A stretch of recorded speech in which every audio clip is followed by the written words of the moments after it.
Welcome, everybody, to the Four Verts podcast. As always, I'm your host, Sonny Weaver. Joining us today, we've got a special guest. We've had him on a couple times before, and that's the Creative Director for EA Madden, Rex Dickson. Rex, how you doing today? Good. How are you? You know, I'm doing pretty good. I'm excited to get to talk to you here. Obviously, coming out of EA Play, Madden 18's all the talk. We'll get to that in a second. I like to look at the big picture of things, so I want to look back a little bit. I think some people may underestimate the value of Madden 17 and what it had on the future of Madden. So from your standpoint, and now Madden 17 is coming to a close. Obviously, we got a couple more months on it here. How do you view Madden 17 in the hierarchy of Madden and the future of the franchise? That's a great question. So in terms of being a building block towards where we're headed, in terms of like it being another foundational piece to take a big step forward, I think it succeeded in that regard. A lot of the features we built last year we'll build upon and will be around for the future. I think for the simulation community, Madden 17 is a success. I have data that tells me that franchise usage is up almost 100% year over year for Madden 16. People played more franchise longer than ever in Madden 17. And so if you consider that our vision was authentic football simulation, and you see that at the end of that 3-year cycle that we kept talking about, that the end result of that is, the most played simulation franchise Madden we've ever seen, then by that measure, I'd say Madden 17 is our success. Now, on the flip side of that, you take your competitive scene, which is the second year of the Madden Challenge, and competitive Madden, which I also associate with Madden Ultimate Team players, who are primarily identify as competitive Madden players. For them, it was not a good year, because the more we push things towards simulation, the more we add things like sack fumbles and organic knockouts on hits after the ball, the more the game starts to add more of those random elements that competitive players don't want. And so from that perspective, I think we did not serve the competitive community effectively in Madden 17, mainly because that's not our focus. It hasn't been our focus. It wasn't our focus. Definitely not tuning or building this game for high-level competitive esport Madden play. We're building it for franchise simulation play. So all that said, on top of all that, I would also add that from a bugs perspective and how many patches we had to put out and some of the things that we were not able to fix, like the swerve and like rack drops, I would call it, for me, a personal and professional failure. When you put out like 9 patches and fix 3,000 plus bugs post-launch, I don't look at that as a good thing. I look at that as a bad thing, and we could talk for an hour about why that happened and what's being done to address it in the future. But just know that personally, I take that very seriously, and it's changed kind of the way that I strategize about how we go about building our year for the creative. So I think with all things considered, and especially if you look at sales and digital revenue and stuff like that, as well as how the core community feels about the game, I would have to say that Madden 17 for us was a little bit of a backstep, especially with the core community and how many bugs we had to fix post-launch. So I don't like saying that, but I'll be as honest as I can and say for me that's how it feels. And I think we appreciate your honesty, and that's one thing that has been recognized by most, I think. Obviously, there's some people that will never be pleased. We saw some of that this week. We've got people breaking down developers' body languages and playing with semantics of words and so on. So there's some people out to look for any sort of, I guess, chink in the armor they can find. But you brought up something there. You talked about the rack drop issue. Now, my understanding is that came about in part because of the new way you guys did the connecting of the people online. Now, so no longer they were connecting directly, as historically we saw, and they were causing a lot of disconnects and so on as they were actually being routed, I guess, through a server. Is that correct? Yeah, it's called in the industry we call it rebroadcaster technology, which basically sends it up to a server. And the main thing we're trying to solve there is that when your opponent has a crappy connection, we don't want you to have to suffer from lag. And so you'll see people often tweet at us and say like, "Hey, the one uncelebrated thing about Madden 17 that was great was there's no lag." But the net impact of that change is it came with a problem that caused the rack drop as well as several other bugs. So let's look at that though, because I always think there's silver lining in things, and one of those things being, what impact, if it did have any impact, did that have on the return of team player MUT squads? Did that make that process easier because of the way they were connecting now? No, not really. So I like we could sidebar on that topic, but there's really no relation between those two things. It's just kind of it speaks to kind of how complicated development on this game often is. That I'm sitting here in gameplay and we're testing things and everything's fine, and then unbeknownst to me, some other team who's connected through online through digital has gone and made some sort of change under the hood in code that I'll never know about, and all of a sudden it introduces a problem like that. Now, through no fault of their own, like nobody anticipates splash damage. It's kind of like, when someone goes in for brain surgery, they don't want to cause you to be paralyzed from the waist down, but occasionally a doctor touches the wrong nerve and something goes wrong. And unfortunately in software development, that happens quite often. But to answer your question about MUT squads, one of the reasons why people were hesitant to go after team play, and one of the reasons why we pulled it out of the game back in Madden 25 is the game had a 25 to 30% desync rate and drops. And so people were just disconnecting and dropping left and right. And I said to myself and to my bosses, that's not acceptable. Either we got to fix that or we got to yank it. And we yanked it. That was my first year as creative director. And we never like to take something away, but in my eyes, when I saw that data that said, like, look, the usage is low, and the reason why the usage is probably low is because nobody can stay in a goddamn game. So that's why we kind of pulled it, and then when we decided to come back to it, which was basically all brought about by community feedback, where I was getting so many contacts on Twitter about it that I went to my boss and we discussed it. He likes to play co-op games, and then we talked to the MUT producer, and we all agreed that this was the right direction to go in. At that point, we had to say very seriously that the number one priority for squads, which actually impacts all of online play, is basically a zero-tolerance policy towards disconnects, desyncs, and drops. And so what that does is it starts a process where you start going after these really low repro, like less than 10% occurrences that normally you would say, well, at sub 10%, we can let that go.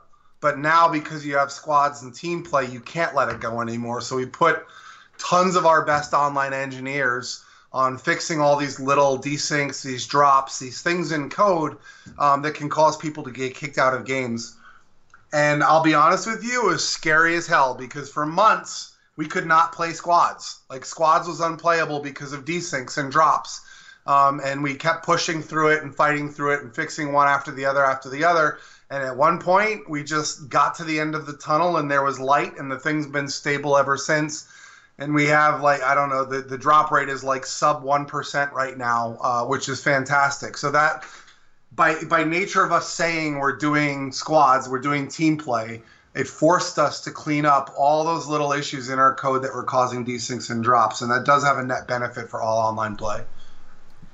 And so that's what we talk about, the net benefit. I think when people look back at that team play aspect from past games, the one thing you do hear from everybody that played it is the issue of those games always dropping out, and that does kill things. I know across every level, whether that's competitive or franchise or whatnot, being in a game, being in a competitive game that you're engrossed in, and then for it to just end, that's a little bit of a kick to the you-know-what.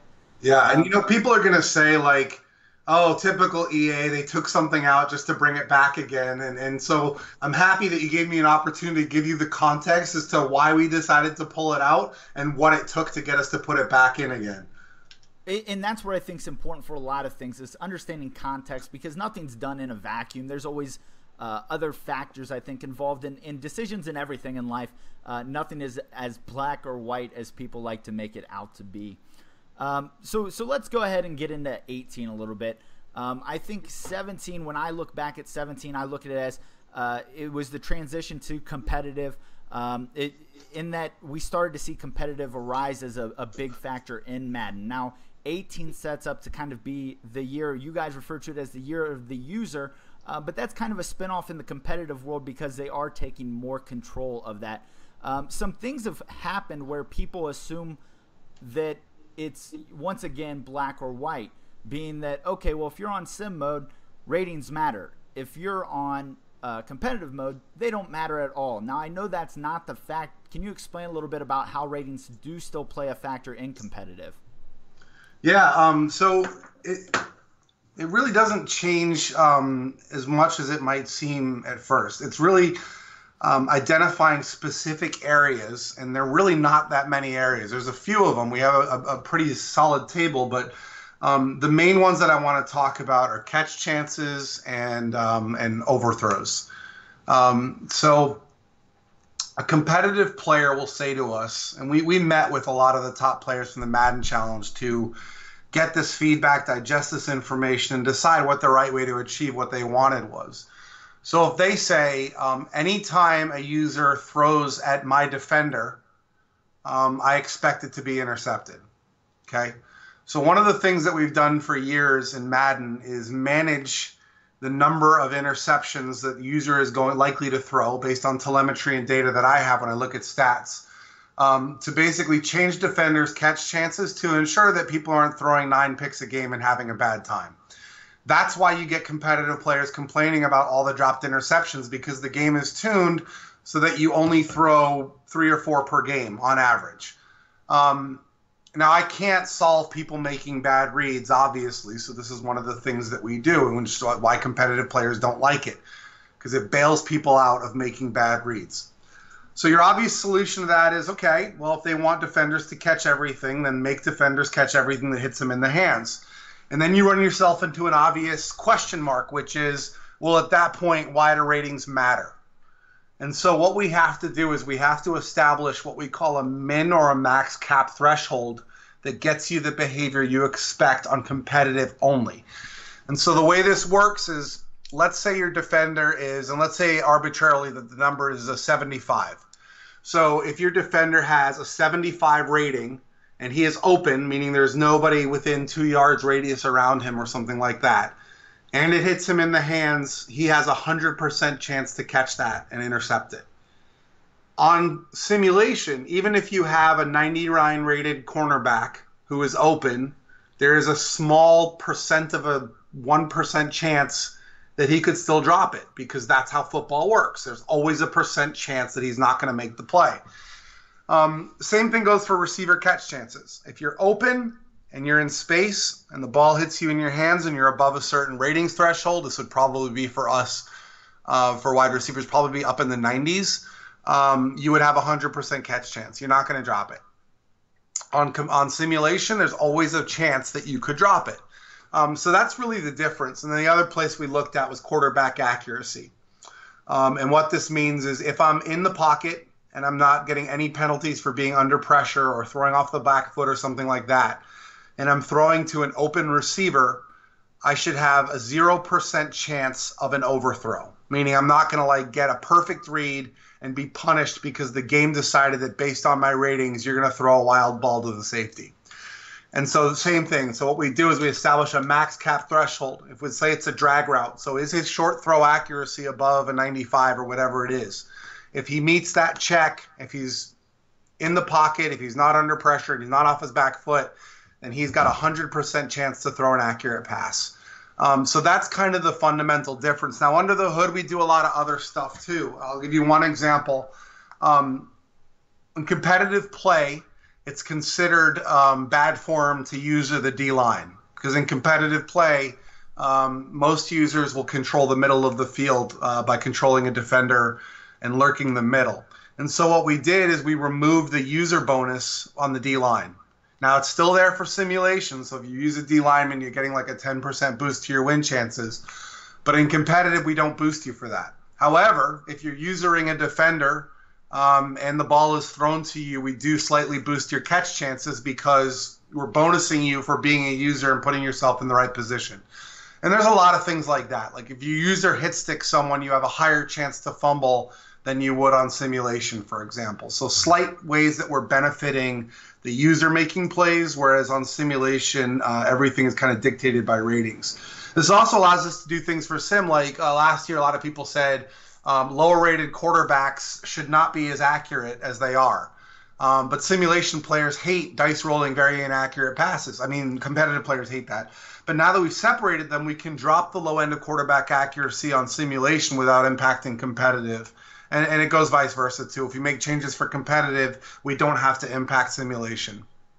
So did that translate to the defensive side of the ball? One of my biggest issues is people that do lurk, I believe they should be rewarded for making the right read. But unfortunately, if you take a middle linebacker, you can turbo to the flat and then turbo back 30 yards and still be in position to play. Is there any sort of stumble penalty or change of direction penalty?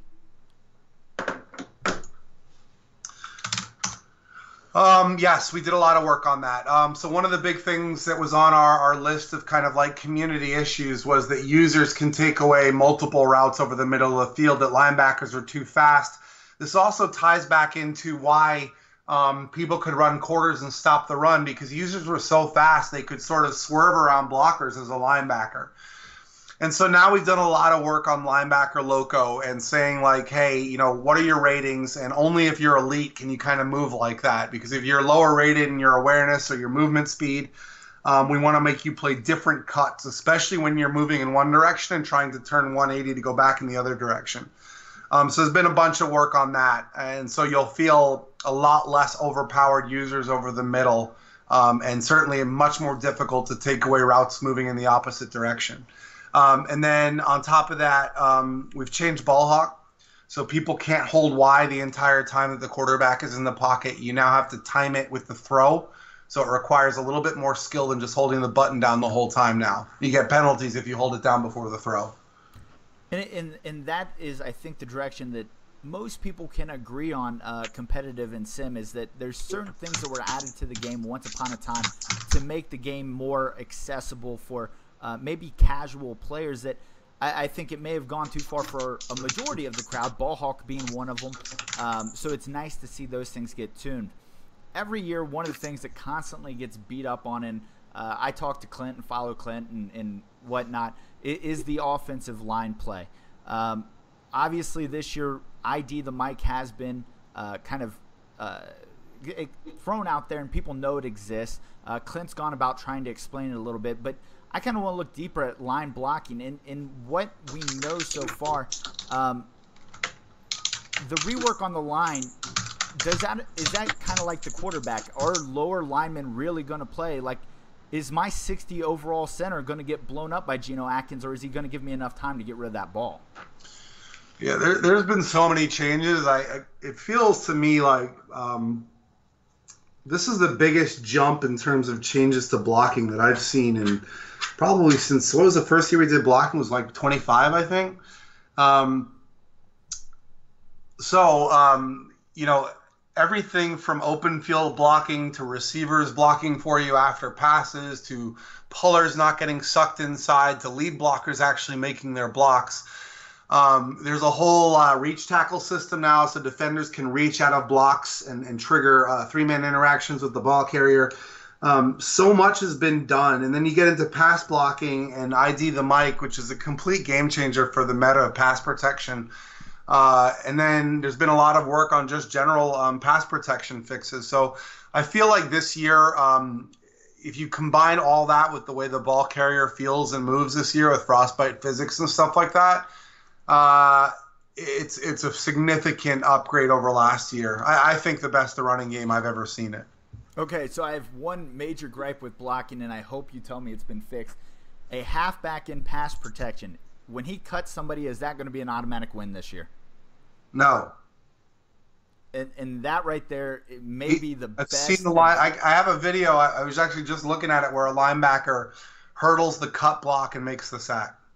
that is music to my ears. One of the biggest issues I've had is I align, I get set up. I have this great blitz coming. I have this, 5'7" running back that's 180 pounds, and he comes over and takes out Von Miller. It's just one of those things where, yeah, it happens occasionally, but happening at the rate it was, keeping that halfback in, you were definitely being rewarded, but almost to a detriment to the game. So that's good to hear. Looking at one other area that's come out that Clint has mentioned is off-ball injuries. And so we hear about the off-ball injuries being the linemen. Can you talk a little bit about that? And does that include other off-ball injuries, possibly guys getting tangled up downfield in cornerback wide receiver interactions, or is that strictly going to be a lineman thing? You'd have to ask Clint. I think that's only for linemen. I can't recall if I've seen it on anything else. I think we just did it for linemen. And so that off-ball injury, that mechanic, is that going to be tied directly into the injury rating, or how does that mechanic actually happen during a play? I'm actually not sure. You'd have to ask Clint for the details. I just know that it works and I've seen it happen. You'd have to talk to Clint if you want details on it. Okay, well, we'll have to get Clint then. Yeah, get Clint on.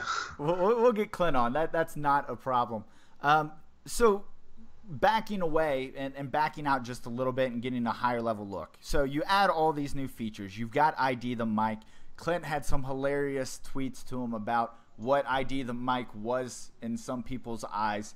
And so you start getting in this weird realm of you add all these really cool features, but if people don't actually know what they are or how they work, you can almost fail from ignorance. So you as a developer, how big of an issue is that, and how do you guys overcome that with trying to make sure your new features don't fail because people just don't understand what they are and how they work?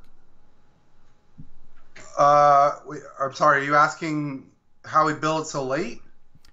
No. How do you build a feature that is a real football mechanic that you explain to people that aren't football people on how to use it, such as ID the Mic? Yeah, well, I don't think you kind of need to.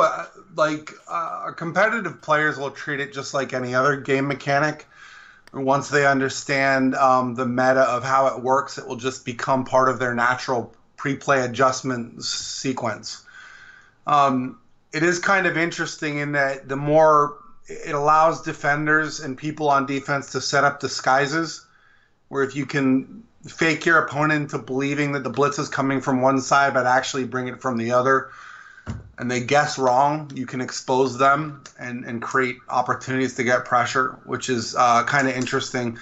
I think for our simulation guys, it's very similar to how ID the Mic works in the real world. It's slightly different. You're just basically telling your line, I'm worried about that guy blitzing, so make sure he gets picked up. And in layman's terms, that's probably the best way to describe it.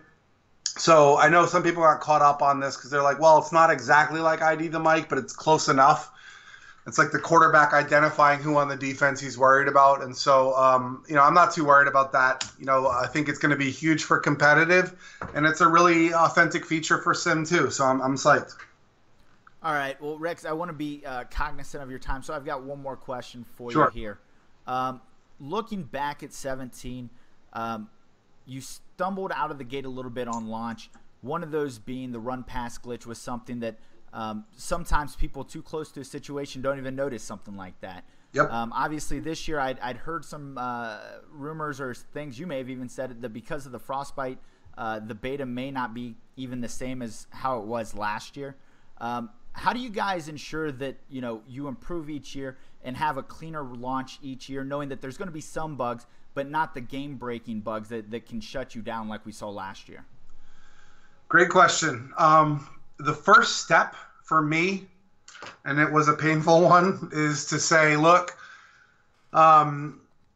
we need to get as much of this stuff fixed in patches as we can. And we fixed several thousand bugs post-launch. But that kind of communicates to me as a creative leader and a guy who kind of strategizes about how we leverage our resources, that we're putting too much emphasis on the new features and not enough emphasis on cleaning up our existing. Like basically, Instead of cleaning our house and cleaning underneath the fridge and mopping the basement, we go and put a jacuzzi in the backyard in the pool. And so you have to change your strategy and say, you know, we've got to start paying more attention to this stuff. We got to start fixing this stuff. So the other thing we did is when we were done patching, I went out to the community and actually had a lot of influencers, guys like iMav, Golden Sports, some big YouTubers, Sim Football Critic, put out tweets asking people, what do you expect to see fixed in Madden 18? Or what do you dislike about Madden 17? Or why did you stop playing Madden 17? And out of reading all those lists and the forum posts on OS, we built a list of all the top legacy issues. And we built them into our schedule. We said, look, we're going to address this stuff and we're going to do it like we're building a feature. And we powered through about 35 or 40 of those top issues, some of them dating back like several years, just to ensure that we wouldn't ship with the same legacy stuff we do in previous years. And that is a big shift for us because usually as soon as we turn the corner, it's all about what are we building for next year? What are we building for next year? And this was me basically stopping that and saying, let's go back and fix all the stuff we know about from last year before we start spending resources on the features for next year.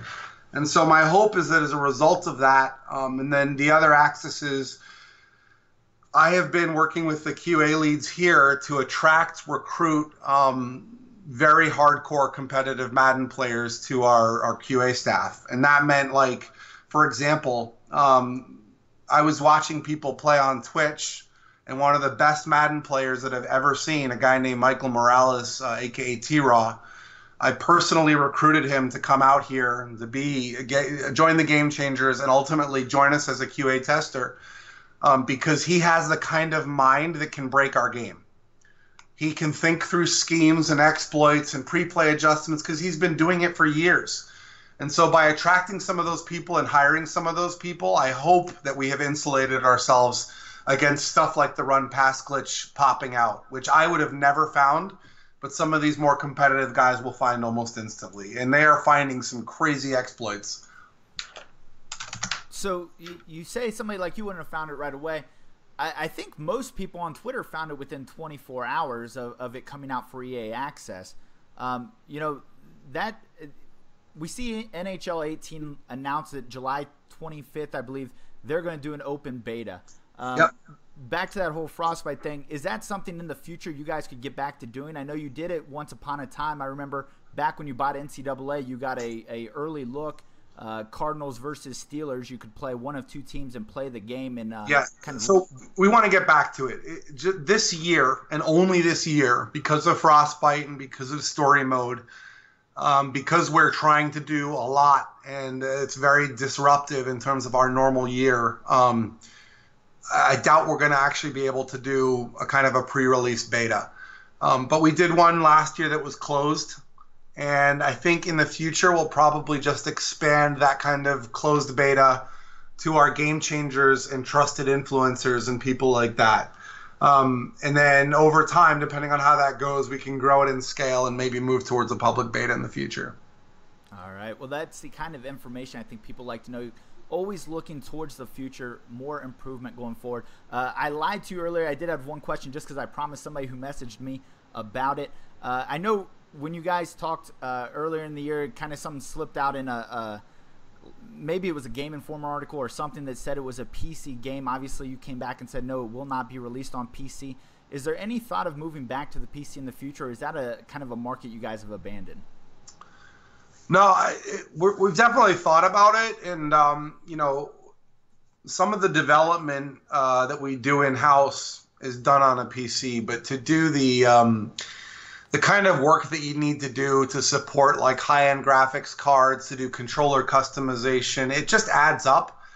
And none of that work is really directly leverageable towards making the console version that much better. It's just additional resources that have to get diverted to something else. And unlike our friends over in Canada who work on FIFA and have a sister studio in Romania who handles their Gen 3 and port stuff like this. I know they're working on the Switch SKU right now. Madden, unfortunately, does not have a sister studio like that where we can say, oh, this opportunity came up, let's do a PC SKU or let's do a Switch SKU. In order to go after stuff like that, we either need to cannibalize from ourselves, which means we're giving up resources from core Madden to go staff this thing, or we have to find and hire people to staff it, and that takes time. So, I think we need to figure that out, because in order for us to grow in terms of adding SKUs, like Tiburon as an entity would need to figure out how Madden's resources are going to grow. Because you can probably get a taste now that even just going after something like story mode has run a lot of our core teams pretty thin this year, because the cost of building something like Longshot is massive. It's significant. And so, anytime you do something like that, you definitely want to go back in the next year and then, re-engage your core teams and making sure that they're, back up to the level that you expect them to be at. That's really the risk. Is that, you open up a new SKU, you got to staff the new SKU. The staffing's got to come from somewhere, and inevitably that compromises core. And me in my mind is I will fight to protect core against all costs. And sometimes these disruptive innovations of these new SKUs, I look at them as just a threat to improving the core quality of Madden versus how I should be looking at them, which is an opportunity to grow the business. Well, and what we talked about earlier about things not always being as black and white as people like to think there are. There's a lot of gray there. I know some people were concerned that you guys just abandoned it with no real reason. So it's nice to always get an explanation behind why that happens. And I think people point to FIFA a lot of times and say, well, FIFA does this and FIFA does that. It's nice to know kind of what's happening in the background even there that makes it not necessarily as an apples-to-apples comparison. Yeah, not even close. FIFA is like 5 times the size of Madden. And Madden also has, a completely different licensing structure than FIFA does. And these situations and these scenarios create business conditions that mean that the way that the companies or the two different business units between FIFA and Madden, kind of how they invest resources, where they invest resources, and how they grow their SKU plans are completely different, and they should be. All right. Well, Rex, I appreciate that. Development blogs on the lookout early July. Is that the plan? So my guess is that by mid to late July, you'll start seeing stuff come out. Everything from, dev blogs to hopefully some type of video asset that's kind of like a, what's new with gameplay, what's new with MUT, something like that. The reason why it's so different this year, and I think I covered this at EA Play, is just because marketing's really pushing Longshot. And so the rest of us are kind of hanging in the background and just waiting for, this first push to happen. And once the first push is out of the way, there's also a beat right now where NBA stuff is going out. So we didn't want to step on them. We need to give them an opportunity to kind of be out there and let people talk about them for a bit. I know it's later than you guys are used to by a significant amount. But if you think about it, last year, there was so much footage out at this time and dev blogs out at this time, and internally a lot of us felt we kind of we ran out of gas and sort of fired our shots too early. And so this year we're going to wait and take more of that 2K GTA approach where the month before release is when we start going wider. But we got some surprises planned over the months of July and August. I think there's going to be some announcements that you guys will be really excited for. And all I can say is be patient. You won't be disappointed with gameplay when you see it. It looks great on Frostbite. We're definitely not trying to hide anything. This is just strategic marketing and wanting to give other people a chance to get their information out there before we start firing our big shots. Well, that's all the time we're going to have today here on the 4Verts podcast. We thank Rex for coming on the show. Very informative. We look forward to getting other EA developers on the show coming up. Make sure you tweet at us at T4Verts. Let us know who you'd like to hear more from. Obviously, we'll be bringing you more content leading up to Madden 18. Make sure you subscribe to at Bomber League as well as the Bomber League YouTube channel for more great content from Bomber League and the 4Verts podcast. For all of us here on the 4Verts podcast, I'm Sonny Weaver, and we'll see you next time.